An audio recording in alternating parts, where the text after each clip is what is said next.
Good morning friends. તો ચાલો હવે આપણે આપણા આ પાઠમાં આગળ વધીએ. અત્યાર સુધી આપણે ધાતુ અને અધાતુ એના ભૌતિક ગુણધર્મની ચર્ચા કરતા હતા અને એના ભૌતિક ગુણધર્મોની ચર્ચા કરતાં કરતાં આપણે એટલી વસ્તુ જોઈ લીધી છે કે જે ધાતુ હોય છે એ પહેલું તો ભાઈ સખત હોય. ધાતુ કેવી હોય?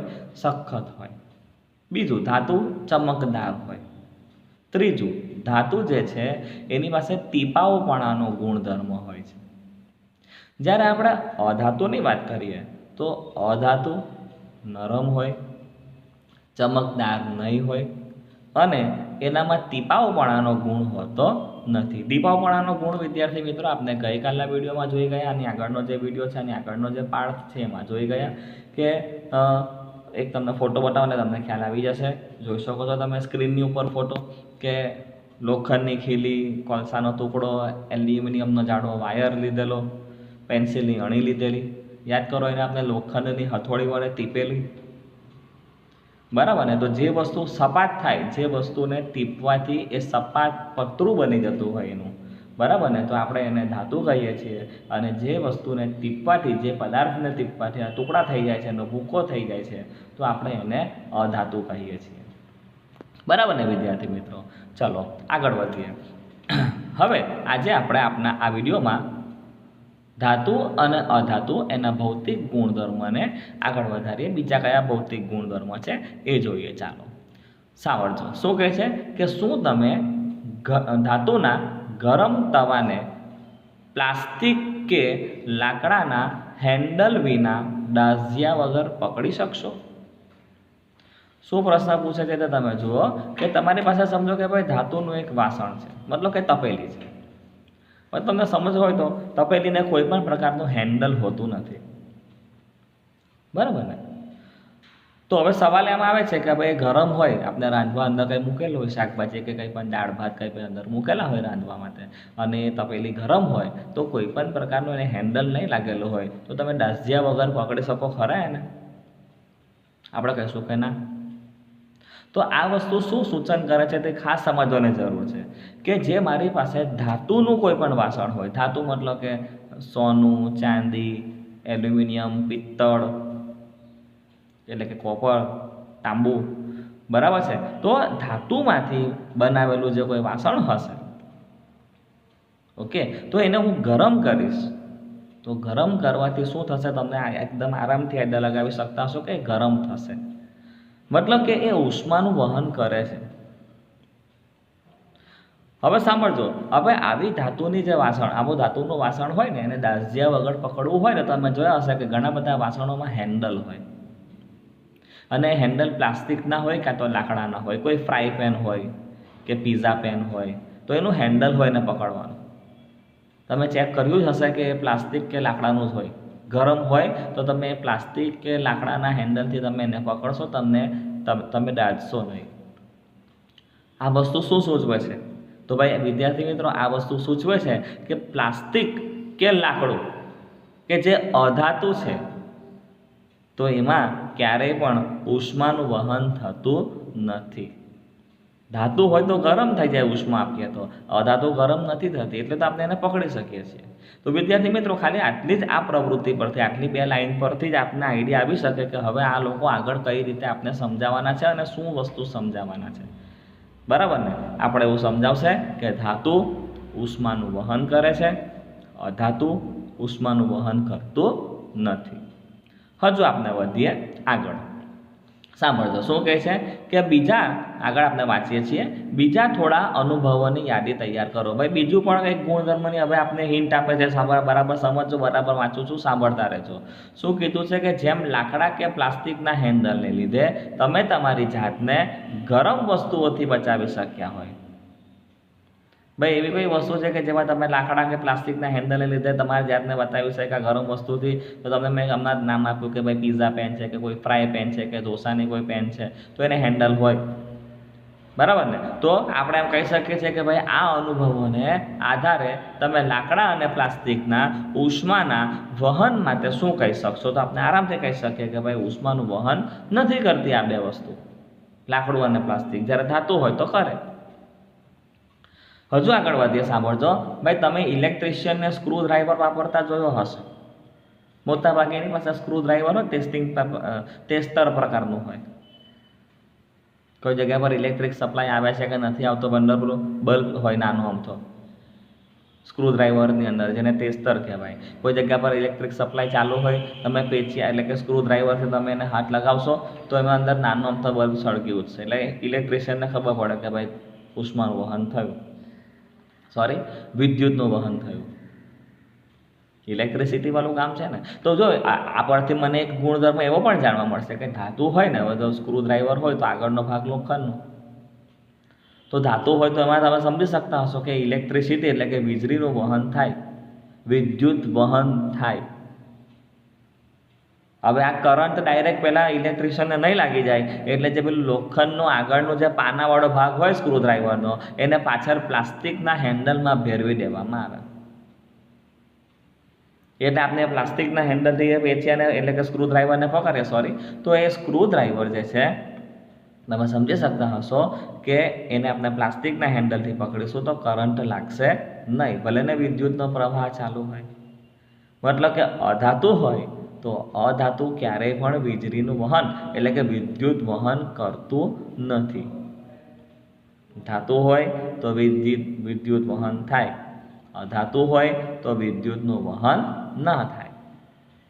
પણ આ લોકો આપણને કંઈ બીજું સમજાવવા માંગે છે. એટલે તમે ખાસ સમજો, આ લોકો શું કહે છે કે તમે ઇલેક્ટ્રિશિયનને સ્ક્રૂ ડ્રાઈવર વાપરતા જોયો હશે, ભાઈ તે કેવા પ્રકારનું હેન્ડલ હોય છે, શા માટે?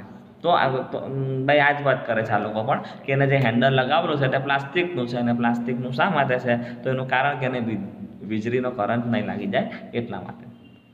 તો વિદ્યાર્થી મિત્રો, આપણે ખાલી આપના ફકરા પરથી જ ધાતુ અને અધાતુના બીજા નવા 2 ભૌતિક ગુણધર્મો જાણવા મળે કે ધાતુ ઉષ્મા અને વિદ્યુત બંનેનું સુવાહક છે. ધાતુ ઉષ્મા અને વિદ્યુત બંનેનું સુવાહક છે, જ્યારે અધાતુ ઉષ્મા અને વિદ્યુત બંનેનું અવાહક છે. બરાબર છે?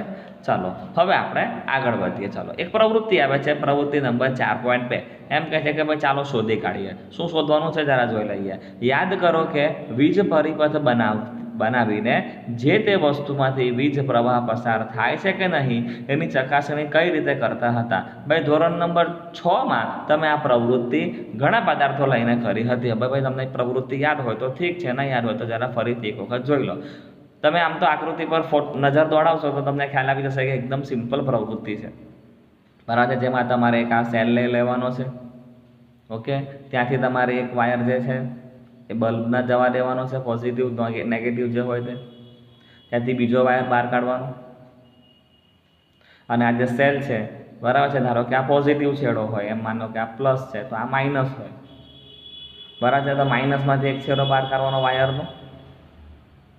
હવે તમે ચેક કરો વિદ્યાર્થી મિત્રો, આ જે જગ્યા છે ને અહીંયા તમારે શું છે, લોખંડની ખીલી મૂકી છે. હવે આપણે યાદ કરો પ્રયોગમાં શું કરતા હતા કે આ જગ્યા ઉપર જાતની અને ભાતની વસ્તુ મૂકતા. લોખંડની ખીલી મૂકવાની, લાકડાનો ટુકડો મૂકવાનો, પ્લાસ્ટિકની ફૂટપટ્ટી મૂકવાની, ગ્રેફાઇટની અણી મૂકવાની, બરાબર ને, સોનાનો તાર મૂકવાનો, અલગ વસ્તુઓ મૂકવાની. એકદમ સહેલી પ્રવૃત્તિ છે. તમે મને આરામથી કહી શકશો કે જે વસ્તુ આ જગ્યા પર મૂકીએ અને આ બલ્બ પ્રકાશ આપે તો સમજી લો કે આ વસ્તુ વિદ્યુતનું વહન કરે છે, એટલે કે આ વસ્તુ વિદ્યુત વાહક છે. અને જે વસ્તુ આ જગ્યા પર મૂકવાથી બલ્બ પ્રકાશ નહીં આપે તો સમજી લો કે આ જગ્યા પર મૂકેલી વસ્તુ વિદ્યુતનું વહન કરતી નથી, એટલે કે એ વિદ્યુતની અવાહક છે. બરાબર છતાં એકદમ સિમ્પલ પ્રવૃત્તિ આપને ખ્યાલ છે જ, તેમ છતાં પણ આ લોકો શું કહી રહ્યા છે તેને ફટાફટ હવે જોઈ લઈએ. જુઓ,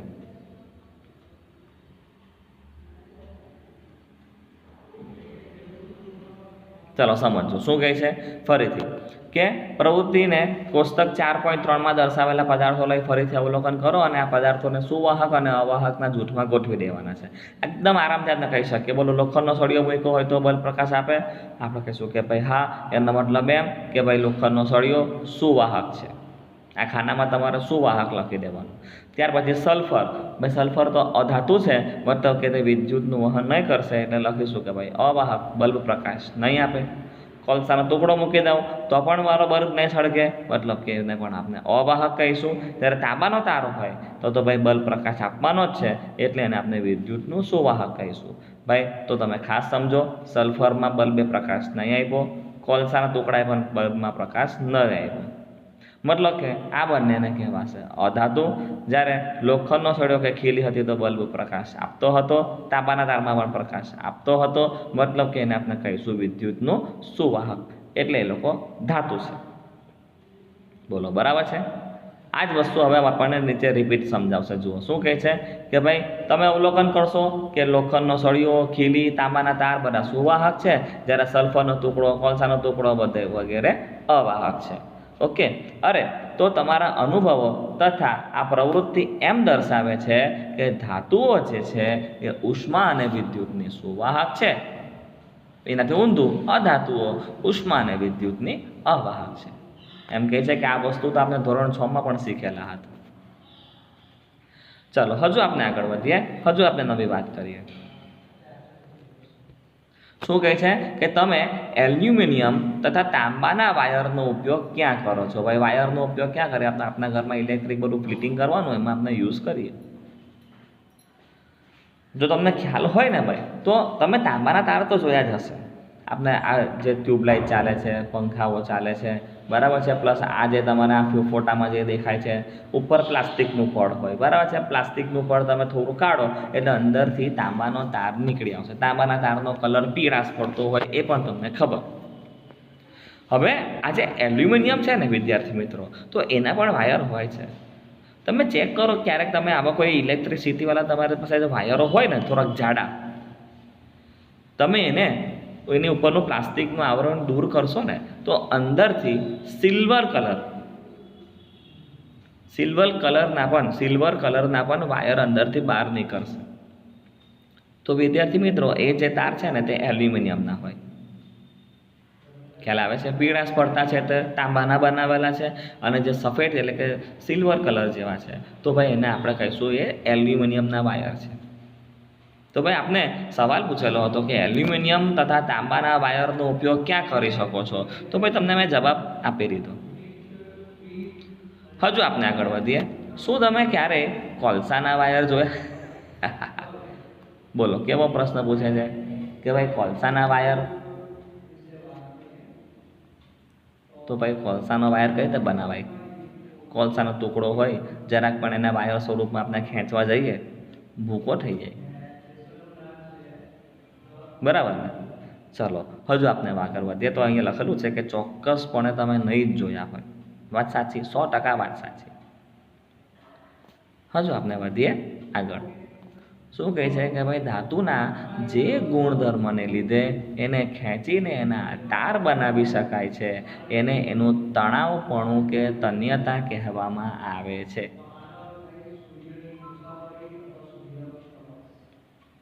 બરાબર છે? ધાતુના જે ગુણધર્મને લીધે એને ખેંચીને એના તાર બનાવ્યા તો એનું શું કહેવામાં આવે છે ભાઈ? તણાવપણું. એટલે ધાતુ પાસે જો એક આગળ આપણે ગઈકાલે વાત કરી હતી ટીપાવપણાનો ગુણ હોય, આજે નવી વાત કરીએ છીએ એની પાસે તણાવપણાનો પણ ગુણ છે. તણાવપણું એટલે એને ખેંચીને તાર બનાવી શકાય. લોખંડનો ધારો કે આપણી પાસે ટુકડો પડેલો હોય તો લોખંડના ટુકડાને ટીપીને સપાટ બનાવી શકાય, પ્લસ એને પછી ખેંચીને એનો તાર પણ બનાવી શકાય, અને એના તાર આપણે જોયેલા પણ છે. ધાતુ તરીકે કોપરના પણ તાર જોયા, એલ્યુમિનિયમના પણ તાર જોયા છે, પણ તમે કોઈ દિવસ પ્લાસ્ટિકનો તાર જોયો? એને ખેંચી શકાય? લાકડાનો તાર બનાવી શકાય લાકડામાંથી? તમે કહેશો કે નહીં બનાવી શકાય. એનો મતલબ શું? તો ભાઈ એનો મતલબ એમ કે એ લોકો પાસે તણાવપણાનો ગુણધર્મ કે તન્યતા કે જેને અંગ્રેજીમાં ડક્ટિલિટી કહેવાય એ એની પાસે નથી. હજુ આપણે આગળ વધીએ. ચાલો શું પ્રશ્ન આવે છે તે જોઈએ. શું તમે ક્યારે લોખંડની તકતી કે પતરું, ધાતુનો સિક્કો કે કોલસાના ટુકડા એને જમીન પર પડવાનો અવાજ સાંભળ્યો છે વિદ્યાર્થી મિત્રો, આ એક કંઈક નવા ગુણધર્મ તરફ આપણને લઈ જાય છે. હવે લોખંડની તકતી આપણા હાથમાંથી નીચે પડી જાય તો ખન ખન ખન અવાજ આવે. કોઈ પતરું પડે તો પણ એનો એટલે કંઈક રણકાર સ્વરૂપમાં અવાજ આવે. ધાતુનો સિક્કો પડે ખન ખન ખન ખન ખન ખન થશે. પણ કોલસાનો ટુકડો અગર જમીન પર પડે તો એવું કંઈ રણકાર ઉત્પન્ન થાય ખરો? નહીં થાય.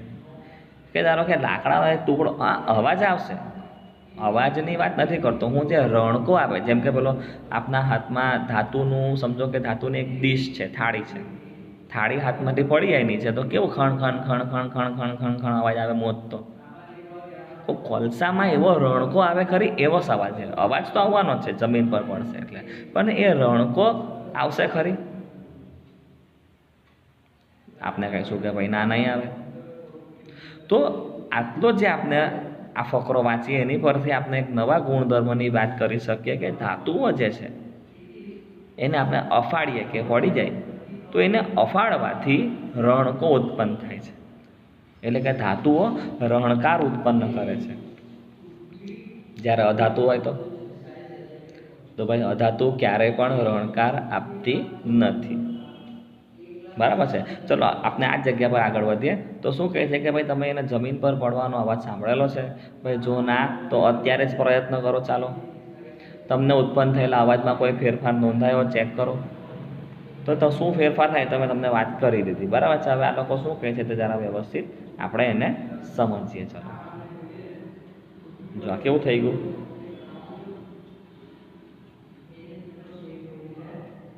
હવે આને એડજસ્ટ કરવાનું કામ કેટલું અઘરું છે બોલો વિદ્યાર્થી મિત્રો.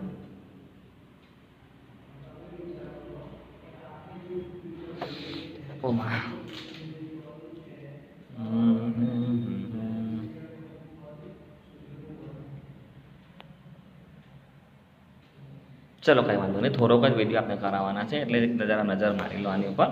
બરાબર છે. વિડીયો તરફ ધ્યાન નહીં આપતા, હું જે સમજાવું છું એની પર ધ્યાન આપો. ફટાફટ હું બોલી જાઉં છું કે આપણે શું શીખ્યા અત્યારે છે કે ભાઈ તમે ક્યારે મંદિરોમાં લાકડાનો ગંધ જોયો છે? લાકડાનો ગંધ પોસિબલ જ નથી.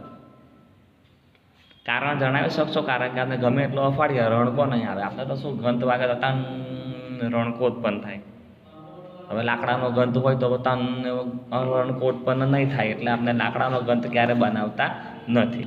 હજુ આપણે આગળ વધીએ. જે વસ્તુઓ ધાતુઓની બનેલી છે એને જોરથી અથડાવે તો એ રણકાર ઉત્પન્ન કરે છે. બરાબર છે. ધારો કે તમારી પાસે એક સરખા દેખાતા બે બોક્સ છે, એમાં એક છે લાકડાનું, એક છે ધાતુનું. બંને બોક્સને અથડાવીને કહી શકશો કે કયું બોક્સ ધાતુનું છે. આંખ બંધ રાખવાની. બરાબર છે. કોઈ મિત્રને કહેવાનું કે ભાઈ જોરથી એને અફાડ, આંખ બંધ રાખો.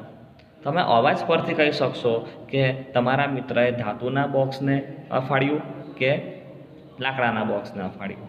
બરાબર ને? રણકો આવે એટલે ધાતુ, રણકો નહીં આવે તો અધાતુ. બરાબર છે. એટલે આટલી પ્રવૃત્તિ પરથી આપણે કહી શકીએ છીએ કે ભાઈ ધાતુઓ રણકાર ઉત્પન્ન કરતી હોવાથી એને રણકારયુક્ત મતલબ કે સોનો રસ કહેવામાં આવે છે. ધાતુ સિવાયના પદાર્થ રણકાર ઉત્પન્ન કરતા નથી. એકદમ સાચી અને 100% વાત. બોલો, ખ્યાલ આવે છે? આગળ વધીએ. હવે વિદ્યાર્થી મિત્રો, જે ફકરો આવી રહ્યો છે ને તે અત્યાર સુધી આપણે આ ચેપ્ટરમાં શું શું જોઈ ગયા તેનો એક ફરીથી રિવ્યૂ આવે છે, એનું એક હાઇલાઇટ આવે છે. જુઓ કે આ ઉપરની આ ઘણી બધી પ્રવૃત્તિઓ આપણે કરીને તો એના પરથી આપણે કહી શકીએ કે ભાઈ કેટલાક પદાર્થો સખત હોય.